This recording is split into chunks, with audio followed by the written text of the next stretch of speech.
Macam mana ceritanya kok bisa pegang ketua Demokrat Provinsi ini? Ibu telah mampu menundukkan nafsunya, mengizinkan suaminya poligami. Merelakan juga istri dari suami yang lain itu selalu berdekatan, bahkan berada pada rumah yang sama. Kalau diizinkan, dirodai dan hasil survei, saya memang pantas, saya akan maju Batam 1.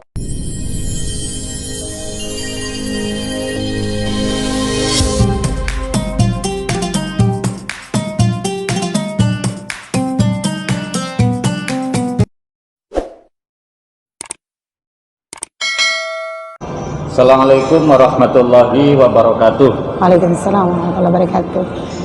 Sahabatku, teman-temanku dimanapun Anda berada, khususnya klien yang sering berjumpa saya dan jamaah majelis taklim atau semua masyarakat Kepulauan Riau. Alhamdulillah saya hari ini bisa berjumpa dengan Ibu Hasnah ya. Di Kepulauan Riau ini kalau ada 1.200.000 penduduk Kepri, orang seperti Ibu Hasnah ini menurut saya tidak sampai ada 1.000 orang. Kalau dari 1.000 orang itu pun kalau mau diperas lagi lebih sedikit lagi. Saya kira kalau mau dihitung-hitung mungkin kalau untuk ukuran perempuan ya itu tidak lebih dari 100 orang. Oleh karena itu kami ingin silaturahim dengan beliau ini, nanti bincang-bincang, ngobrol biasa, santai. Nanti teman-teman atau siapapun yang butuh nomor WA beliau ya bisa minta bantu dengan saya lah ya. Kita sapa dulu beliau. Apa kabar Bu? Assalamualaikum warahmatullahi wabarakatuh. Waalaikumsalam warahmatullahi wabarakatuh. Alhamdulillah sehat Pak. Sehat. Pak Haji, alhamdulillah. Sehat terus Bu ya? Iya, Oke. sehat, amin. Sahabatku, Ibu Hasnah ini Asna loh Pak. Asnah. Asnah. Oh, bukan Alfa. Oh, bukan pakai Asnah. A, ya. Alfa. Oke. Oh iya ya, Asnah ini kita tahu baru-baru ini memegang amanah sebagai Ketua Partai Demokrat Provinsi Kepulauan Riau. Nah, untuk kita catat, untuk menjadi Ketua Umum Partai ini ada dua cara. Ada penunjukan, ada melalui pemilihan atau melalui pertarungan. Uniknya Ibu Asnah ini bukan melalui penunjukan. Artinya kalau melalui pertarungan atau melalui pemilihan itu persaingannya begitu sengit. Kalau penunjukan ini kan Gampang kita tak ya. perlu rapat, tak perlu diskusi, tiba-tiba ditunjuk aja. Nah, ini beda. Ini betul-betul persaingan yang luar biasa. Kita tahu ya, musda istilahnya apa istilahnya kalau tingkat provinsi? Musyawarah daerah. Kalau musyawarah daerah terus berulang-ulang ya, ditunda lagi. Ternyata akhirnya didapatkan oleh Ibu Asnah. Kita tahu pesaing beliau bukan kaleng-kaleng. Ada mantan wakil gubernur itu kan, ada juga mantan sekjen sebelumnya, ada pula pengusaha kaya raya yang ternyata dapat budak Batam juga. Oke, kita ingin tahu dulu Ibu. Coba kalau bisa ceritakanlah walaupun tidak terlalu detail. Macam mana ceritanya kok bisa pegang Ketua Demokrat Provinsi ini? Silakan Ibu. Terima kasih Pak. Menyapa dulu. Assalamualaikum warahmatullahi wabarakatuh.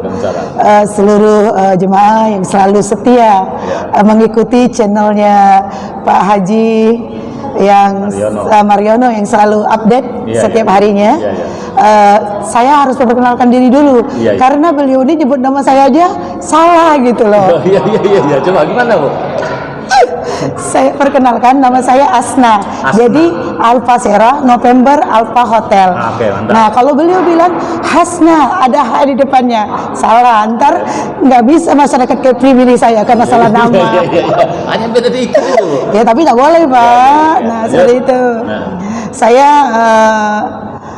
lahir di Batam, asli orang tempatan. 18 Agustus 73, suami Bang Saparudin Muda. Alhamdulillah punya anak 5 orang. 5 orang. Banyak kan Bu? Saya KB, keluarga besar. Dan beliau tadi menceritakan gimana liku-liku nih seorang perempuan Sri Kandi bisa memenangkan. Beliau tadi pertarungan sengit. Sebenarnya memang begitulah keadaannya.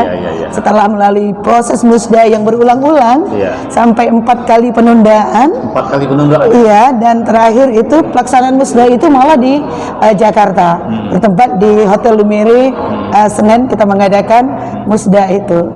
Dan setelah proses musda, kita masih menunggu lagi sekitar 1 minggu sampai 2 minggu kemarin itu untuk fit and proper test di depan Ketum AHY di tim 3. Jadi walaupun sudah musda, masih tetap ada seleksi lain? Harus, karena beliau pengen nih orang-orang yang memang punya kemampuan. Jadi bukan hanya dipilih secara jumlah suara, tapi otak harus jalan ya? Harus. Ntar dibilang pula kami perempuan bodoh. Padahal enggak kan? Enggak juga maksudnya. Masih ada, kadang-kadang kita juga harus berubah mindset ya, Pak Haji ya. Kadang-kadang kan orang beranggapan nih, kalau perempuan itu selalu di kelas nomor 2. Padahal tidak juga seperti itu. Hari ini banyak perempuan-perempuan hebat yang bisa menjadi presiden, perdana menteri, para menteri lagi, dan kalau anggota DPR itu udah nggak kebilang banyaknya. Nah, apalagi anggota DPRD udah kayaknya udah enggak lah. Artinya perempuan sama punya kesempatan, dan tinggal kita saja memperkuat diri kita untuk bisa eksis bertarung ya. Iya, bertarung. Bukan ditunjuk ini. Bertarung melawan para kandidat yang otak-mateli, bapak-bapak yang punya potensi mungkin lebih dari kita perempuan, seperti itu. Berarti luar biasa ya, artinya betul-betul bersaing. Saya ingin tanya, saya kan hari-hari menangani konflik rumah tangga. Saya tahu suami ibu adalah sosok yang luar biasa. Ibu juga politisi luar biasa. Punya anak 5. Nah, saya sering sampaikan kepada kawan-kawan, tidak terlalu penting sering ketemu suami, tapi hasilnya jelas. Itu ada orang tiap malam ketemu, tak punya anak juga. Walaupun itu bagian dari takdir. Coba saya tanya Ibu Asnan, bagaimana Ibu cara membina anak yang tadinya 5? Padahal ibu sibuk. Gimana manajemennya itu gimana? Silakan. Alhamdulillah punya anak nih 5. Yang satu paling besar udah berkeluarga. Artinya secara ini saya lepas tanggung jawab. Tinggal 4 orang. 2 orang ada di Yogyakarta masih kuliah. Yang satu di psikolog, yang satu di IT. Dan insya Allah, insya Allah sebentar lagi juga akan kembali ke Batam karena tinggal persiapan untuk melaksanakan wisuda saja. Yang 2 lagi di kota Batam, ada kuliah di Ibnu Sina Batam semester ke-6, dan yang paling bontot itu ada di Batam juga, di sekolah Islam Terpadu Nabila di Batam Center di Duta Mas. Berarti masih SD? Masih SD kelas 3. Dan sore harinya anak saya itu saya masukkan dia di sekolah tahfiz. Sebenarnya nih agak gimana ya Pak Mariono ya? Saya sendiri punya rumah tahfiz, tapi anak saya malah antar ke rumah tahfiz yang lain. Nah seperti itu.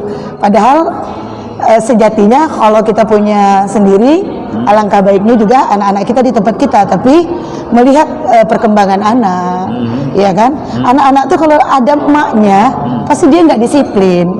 Nah akhirnya berangkat dari situlah saya pingin anak saya juga tetap walaupun dia di sekolah umum, tapi saya berharap itulah yang menjadi nanti harapan saya dan doa saya setiap hari, semoga menjadi penghafal Al-Quran, semoga Allah ridho dan didukung nih, diaminkan, didoain semua seluruh jemaah yang melihat siaran siang hari yang berbahagia ini.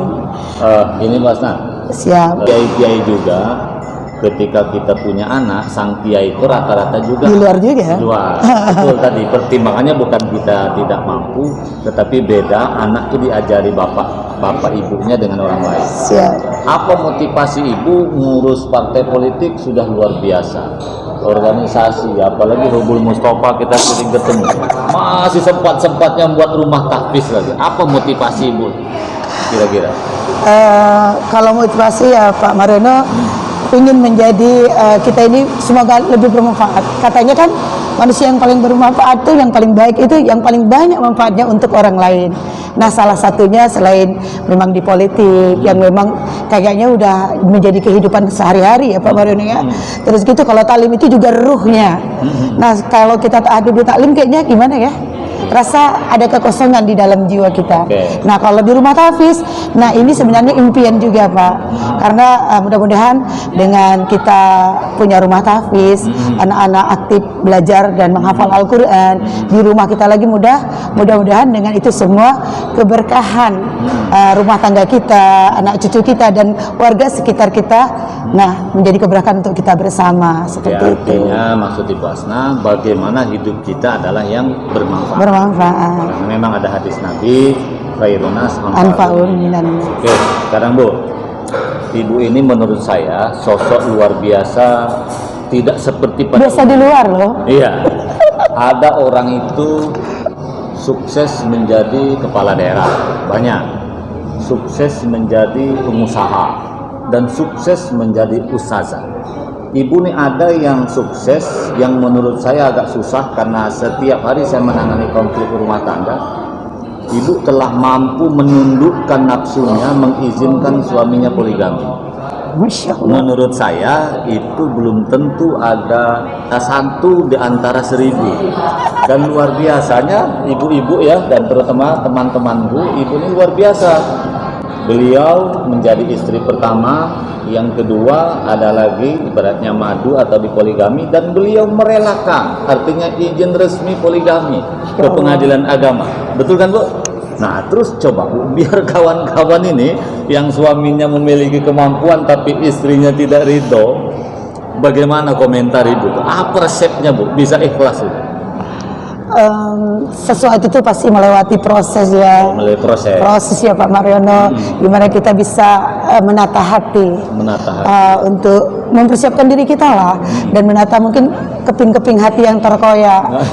Pesan saya untuk semua muslimah yang menyaksikan acara ini, jangan pernah tabu, jangan pernah merasa poligami itu, saya nggak mau poligami. Sejatinya sebagai muslimah yang baik, yang taat pada Allah dan Rasul, kita harus menerima loh. Perlu juga digaris bawahi ya Ustaz. Iya. Nah itu kan dibilang boleh 2, 3, 4. Iya betul. Tapi kalau tidak mampu cukuplah 1. Nah artinya untuk para suami-suami yang punya kemampuan, yang bisa berlaku adil. Konteks adil dalam tanda petik ya, tidak mungkin satu orang 10 juta, ini 10 juta. Sementara yang satu punya anak 1, yang satu punya anak 4. Artinya adil itu sesuai dengan kebutuhan kita. Nah, disinilah suami dituntut untuk bisa berlaku adil dalam konteks ini. Ini baru konteks memberi nafkah ya, nafkah rezeki untuk kebutuhan rumah tangga. Nah, gimana lagi suami itu harus bisa memperlakukan istrinya itu. Luar biasa Bu. Ada lagi luar biasanya Ibu Asna nih teman-teman, untuk khususnya orang Kepulauan Riau ya. Ada seorang istri ini merelakan suaminya nikah lagi dengan catatan jangan berdekatan. Artinya itu oke, kau nikah lagi tapi jangan dipublikasi ya. Ini kan masalah harga diri. Banyak itu, karena yang klien ke saya ngadu, oke Pak, ayah kau boleh nikah lagi, tapi tolong jangan dipublikasikan itu istrimu, dan jangan dekat sini. Nah Ibu Asna ini luar biasanya ya, selain mengizinkan, hari-hari ketemu, bahkan kononnya ada dalam rumah partai yang sama. Nah saya ingin bertanya, kan umumnya wanita ini pencemburu berat, tapi Ibu telah menundukkan nafsunya, itu luar biasa, dan itu jarang. Dan ketika Ibu merelakan juga istri dari suami yang lain itu selalu berdekatan, bahkan berada pada rumah yang sama, itu Ibu kok bisa ikhlas? Itu bagaimana cara mengelola hati itu? Ntar ibu-ibu nih yang menyaksikan ini, para muslimah, jangan ngerasa nih, oh Asna itu ternyata yang lagi mengkampanyekan poligami. Tidak. Itu tergantung dengan kemampuan kita sendiri, memanage diri kita sendiri, terutama memanage hati kita dan pikiran kita. Selalulah berpositif thinking. Mungkin ada kebaikan yang Allah berikan dalam rumah tangga kita, berbagilah, karena nggak ada ruginya juga buat kita berbagi. Kalau bagi saya, yang penting seperti tadi saja, suami itu juga harus bisa memperlakukan istrinya itu dengan hal yang paling terbaik. Seperti itu ya kan Pak? Seperti itu. Ibu Asna ini sudah mampu melewati 3 menurut saya. Kenapa? Kelahiran, kandungan, kematian ntar lagi. Bukan begitu ya. Yang pertama, telah terbiasa menghadapi berbagai macam pertarungan politik. Karena untuk menjadi pemimpin itu kan dibutuhkan berulang-ulang gagal, Iya, gitu. jatuh bangun lah. Jatuh bangun itu biasa. Seperti contohkan misalnya Mas Ahaye ya, itu kan yang saya kagumi juga, Iya. Bapak Susilo Bambang Yudhoyono. Dia menerjunkan anaknya untuk menjadi pemimpin masa depan, maka diterjunkan walaupun kalah. Siap. Itulah melatih. Jadi kalau tiba-tiba jadi itu berbahaya, Sangat. akan dikendalikan orang. Maka memang harus mengalami jatuh bangun. Iya, proses lah. Nah, jadi ibu sudah sukses itu, artinya sukses dalam mengelola politik. Yang kedua, ibu juga telah mampu mengelola hati dalam konteks membangun rumah tangga. Karena banyak wanita ya yang tak mampu mengendalikan bahwa hukum Islam itu boleh poligami. Yang ketiga, Bu, ibu di keluarga sudah mampu mengendalikan keadaan. Politik juga sudah. Andaikan ibu ada tawaran nih, diusung oleh berbagai macam orang, maju dalam konteks pilkada, ibu siap tidak? Insyaallah, bismillah, siap. Siap. Kira-kira mau gubernur apa wali kota dulu? Mestinya melewati jenjang-jenjang lah. Saya insyaallah kalau diizinkan, dirodai dan hasil survei saya memang pantas, saya akan maju Batam 1. Butuh dukungan, doa restu dari semua jemaah. Jadi gini sebenarnya ya, setiap kita boleh punya mimpi, Harus. selama tidak melanggar undang-undang. Nah, apalagi putra daerah, gitu ya. Orang yang bukan lahir di Batam aja bermimpi atau berikhtiar wali kota Batam, apalagi Ibu Asnani putra daerah asli, betul kan? Kalau tak salah di mana itu? Barelang Jembatan 1. Di Jembatan 1, apa Cate, apa namanya? Pulau Panjang. Oh, Pulau Akar, Pulau Panjang. Nah, di situ saya lahir. Oke. Dan kita sebenarnya tidak perlu terlalu heran ya, tidak perlu terlalu kaget. Kita lihat saja di kota Tanjung Pinang dulu ada Bu Tati. ya kan? Sekarang ada Bu Rahma. Di provinsi Natuna ada Ibu Ngesti, Ya, Ibu Ngesti. juga. Siap. Bahkan di provinsi Kepri Ada Bu Wage. ada Ibu Wakil Gubernur. Jadi sebenarnya sekarang ini sama aja, laki-laki perempuan memiliki kesempatan yang sama. Oke, Bu. Ibu ini kan seorang wanita biasa awal-awalnya. Siap. Terjun kok ada orang bertanya-tanya. Biasanya kan kita hebat tuh bisa karena anak, bisa karena orang tua atau orang lain. Jadi mentor utama, pendorong utama nih siapa dalam pikiran ibu? Ya, kan nggak salah tuh Pak, katanya kalau ada istri-istri yang sukses pasti ada suami hebat di belakangnya. Nah, begitulah. Jadi ternyata beliau itu Bang Safar tuh mentor yang hari-hari maksudnya memberikan kita motivasi nih. Waktu walaupun kemarin juga saya tidak terpilih di Pileg di 2019, tapi tidak menyurutkan langkah kita untuk tetap bereksis walaupun ya mungkin kemarin tuh Allah beri waktu saya break sebentar di dunia politik, tapi saya lebih menekuni taklim. Kan Mariana tahu lah, kemarin aja lihat sendiri 53 hari non-stop gitu. Nah, dengan satu hari bisa 3 majelis kita. Nah, tapi alhamdulillah itu kita lewati 2 tahun selama pandemi. Hari-hari itu lebih banyak diisi dengan kegiatan taklim. Bukan saja Ubul Mustafa, masih ada zikir bismillah, masih ada di Syifaul Qulub, dan masih ada beberapa taklim lagi yang memang saya juga aktif di sana sebagai pengurus, dan memang jemaah yang memang selalu hadir di majelis taklim tersebut. Artinya seorang suami yang dikenal dengan Bang Safar itu kali ibu nanti suatu saat maju wali kota mendukung. Pasti siap beliau mendukung. Begini Bu, saya sebagai hari-hari menangani konflik rumah tangga, apapun yang kita lakukan seorang istri izin suami ya. Dapat izin suami. Ya harus. Saran saya kalau kata suami gas lah. Gitu kan. Kalau kata suami jangan. Ya kalau katanya ngerem lah. Oke, ngomong-ngomong ibu anak sudah 5. Ada nggak cita-cita tambah anak lagi? Tidak lah Pak, saya kan hampir 50 tahun, nggak mungkin punya anak. Iya. Oke kawan-kawanku semua dimanapun Anda berada, kita dapat bincang-bincang dengan Ibu Asnani. Ibu Asna. Kan salah lagi. Salah lagi. Ibu Asnani. Beliau ini kalau di Kepri ada 1.200.000 penduduk, mungkin menurut saya hanya 1 di antara 100 yang ada. Nah, kelebihan beliau adalah putra daerah asli Provinsi Kepulauan Riau. Nah, itu yang harus kita banggakan ya. Oleh karena itu teman-temanku, kalau ingin belajar bagaimana menjadi orang sukses, menjadi orang jatuh bangun, bisa belajar dengan beliau ini. Karena bagaimanapun seorang pemimpin yang hebat, apapun yang hebat, pasti dia digodok dengan berbagai macam ujian. Beliau telah melewati itu semua, beliau telah lolos itu semua. Salah satu ukurannya adalah menjadi Ketua Umum Partai Demokrat Provinsi Kepulauan Riau dengan cara pertarungan, bukan penunjukan. Artinya beliau telah mampu melewati yang lawannya bukan mereka. Saya kira itu mudah-mudahan untuk kita semua dapat inspirasi ini nanti.